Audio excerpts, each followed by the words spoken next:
Welcome to H₂. My name is Ibrahim. Today we'll be talking about Cimetidine. And what is Cimetidine? Cimetidine is an histamine H₂-receptor blocker, and it's also responsible for the blocking of this histamine that is present on the parietal cells, with thereby reducing the secretion of this acid.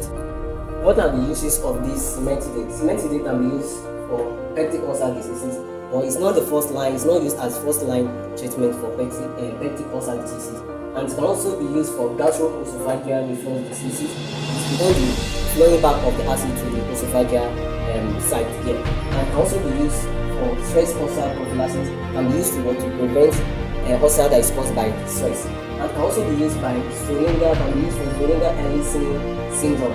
This is whereby there is a tumor in the islet of the pancreas, and when there is tumor in this islet of the pancreas, there will be a secretion of this gastric hormone that is responsible for the secretion of acid, and can also be used for persistent dyspepsia, whereby when there is someone that's having recurrent indigestion in his stomach, can be used for prevention of acid aspiration during anesthesia, because stomach acid might try to flow back into the throat or lung. And why prevention of this acid aspiration during this anesthesia is that when the stomach acid flow into the lung or throat, can irritate the lungs, and also can cause breathing difficulty, and that is why Cimetidine is used for prevention of acid aspiration during anesthesia or labor.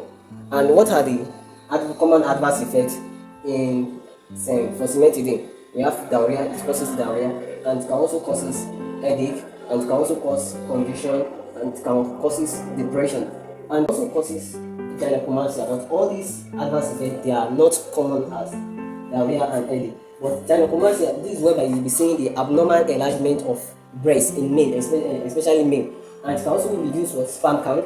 And what this can also cause is that it can cause breast tenderness. This is whereby you'll be seeing sore or pain in the breast tissues when touched, or when the breast tissue is not touched. And it can also causes tachycardia, whereby there will be abnormal increase in heart rate and also cardiac arrest. And it can also causes Stevens-Johnson syndrome, whereby there will be severe itching of the body, which can damage the skin. Now, how does Cimetidine work in our body?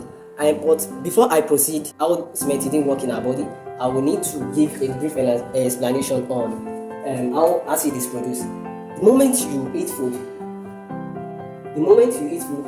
the food comes into the gastric lumen. Now, presence of food in this your gastric lumen will now signal to some chemicals. We call it chemical messenger, which is histamine. This histamine is responsible for the production of gastric acid in the stomach. Now, this is parietal cell where the H₂-receptor is present. It's just like H₂-receptor is just like a gateway to the production of the acid. Now, this histamine comes to these H₂-receptors and signal to this CAMP. This CAMP we call it second messenger signal. Now, this CAMP signal to this enzyme, we call it hydrogen potassium ATPase, is the one responsible for the exchanging of this hydrogen and potassium in the parietal cell. Potassium enter into the parietal cell, thereby hydrogen enter into the stomach lumen, and chloride, which is present in the parietal cell, enter into the stomach lumen. Now, combination of this hydrogen and chloride now form gastric acid. Now, how Cimetidine does its work, it elicits its mechanism of action is that this Cimetidine, we said that it's histamine H₂-receptor blockers. Now, what is done that this Cimetidine block this histamine that is responsible for the production of acid in the stomach lumen. Now, blocking of these H₂-receptors by this Cimetidine now it will now reduce the irritation of your stomach, so that your ulcer can heal at the right time. What are the drugs that Cimetidine can interact with? Cimetidine can interact with metformin, can interact with ketoconazole, can interact with warfarin, can interact with alcohol, and can also interact with sildenafil, lidocaine, and diazepam, and theophylline. Who are the people we should use Cimetidine with precaution? Number one is we have elderly people here. To be used with precaution for pregnancy and also severe patients, and not to be used during breastfeeding, because Cimetidine can be secreted in the what? In the milk. If you found this video helpful, please like, share and comment. Thank you.